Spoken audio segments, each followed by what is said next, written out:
नाशिकच्या उमेदवारीबाबत आमचे प्रतिनिधी किरण गोटूर यांनी गिरीश महाजन यांच्यासोबत बातचीत केली आहे, पाहूया।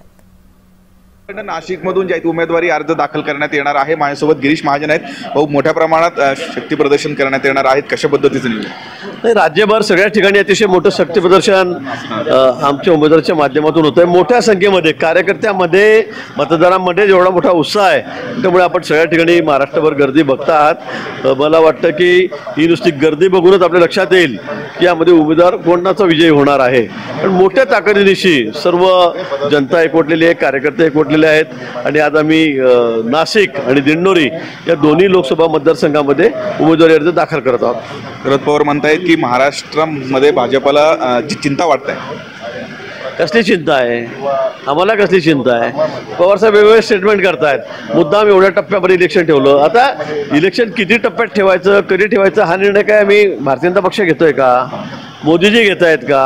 हा निर्णय सर्वस्वी निवडणूक आयोगाचा आहे आणि त्या पद्धतीने नुसत्या राज्यात नाही तर या देशभरातल्या निवडणुका आहेत, त्याचं सर्वस्वी नियोजन निवडणूक आयोगाने या ठिकाणी केलेलं आहे आणि त्यांनी ठरवल्याप्रमाणे निवडणुका होत आहेत।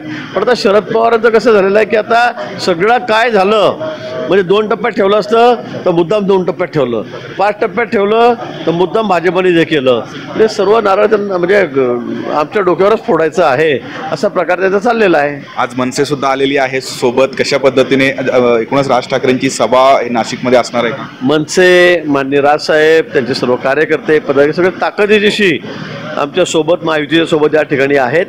ज्या ज्या ठिकाणी आवश्यकता असेल, ज्या ज्या ठिकाणी त्यांची ताकद आहे, अनेक ठिकाणी मागणी आहे, त्या ठिकाणी आम्ही राजसाहेबांना एक शेड्यूल देणार आहोत। आम्ही त्यांना विनंती करणार आहोत की साहेब, आपण जर आपला अधिक वेळ या ठिकाणी आम्हाला दिला तर त्याचा मोठा फायदा हा महायुतीच्या निवडणूक उमेदवार निवडून आणण्यासाठी होणार आहे। आणि मला वाटतं नारायण राणे साहेबांकडे त्यांनी परवा सभा घेतली आणि काही ठिकाणी ते निश्चित त्याला म्हणण्याचा देतील।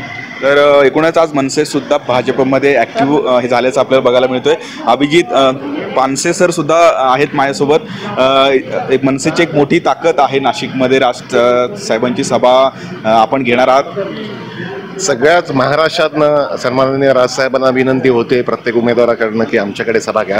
पण आज 4 मेला राणेसाहेबांसाठी कणकवलीमध्ये पहिली सभा होईल आणि त्याच्यानंतर निश्चितपणे काही एकच सभा होणार नाही, अजून 2-3 सभा होण्याची शक्यता नाकारता येत नाही। पण त्याचा कार्यक्रम लवकरच जाहीर करण्यात येईल।